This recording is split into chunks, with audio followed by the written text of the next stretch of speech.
তো হ্যালো বন্ধুরা, সবাই কেমন আছো? আশা করি তোমরা সবাই ভালো আছো। কালকের বড় ব্রেকিং নিউজ এই যে গ্রেপ্তার আরাবুল ইসলাম। কালকের সবচেয়ে বড় খবর, গ্রেপ্তার আরাবুল ইসলাম আইএসএফ কর্মী খুনের দায়ে।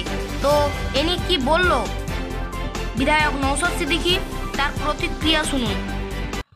আজকে সামগ্রিকভাবে দেখা গেল যে আরাবুলকে অ্যারেস্ট করা হলো এবং দীর্ঘদিন ধরে আরাবুলের সঙ্গে আপনার একটা সংঘাত রয়েছে এবং আজকে আরাবুলের অ্যারেস্ট, এটাকে আপনি কিভাবে দেখছেন? আমার সাথে আরাবুল ইসলামের ব্যক্তিগত কোনো সংঘাত নাই। গণতন্ত্র রক্ষার লড়াই আমরা এগিয়ে যাই। আর আরাবুল ইসলামদের মতো যারা আছে তারা গণতন্ত্রকে হত্যা খেলায় মেতে ওঠে। আমাদের দ্বারাই আমাদের পার্টি কর্মীকে খুন করেছিল, সেজন্য আমাদের দ্বারাই কলকাতা হাইকোর্টে একটা কেস করেছিলাম। শুনলাম নাকি সেই কেসের ইনভেস্টিগেশন চলছিল, যদি আমরা সিবিআই ইনভেস্টিগেশন চেয়েছি, যদিও কোর্ট দেয়নি।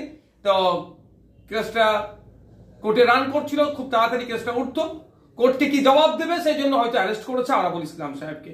তবে ভাঙড়ে যে অশান্তি হচ্ছে পঞ্চায়েত ভোটকে কেন্দ্র করে, আমাদের কর্মীকে তারা হত্যা করেছে, নমিনেশন যারা করতে দেয়নি, যারা আমাদের ভোট যখন দিতে যাচ্ছিল আমাদের কর্মীদের মারধর করেছে, গুলি করে আমাদের কর্মীর পাকে নষ্ট করে দিয়েছে, এর মূল হোতা হচ্ছে আরাবুল ইসলাম নয়, শওকত মোল্লা।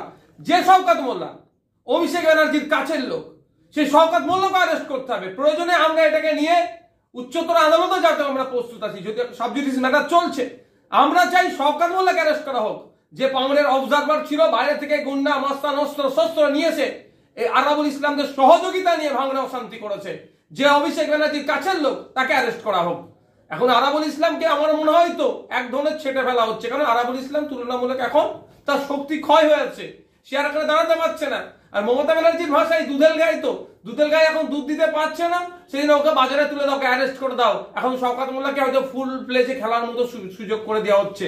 আমরা শওকত মোল্লার অ্যারেস্ট চাইছি। শওকত মোল্লার নেতৃত্বে ভাঙড়ের সমস্ত রকম অশান্তি হচ্ছে, তাকে যদি অ্যারেস্ট করে আমরা আইনের দ্বারস্থ বাড়াবো।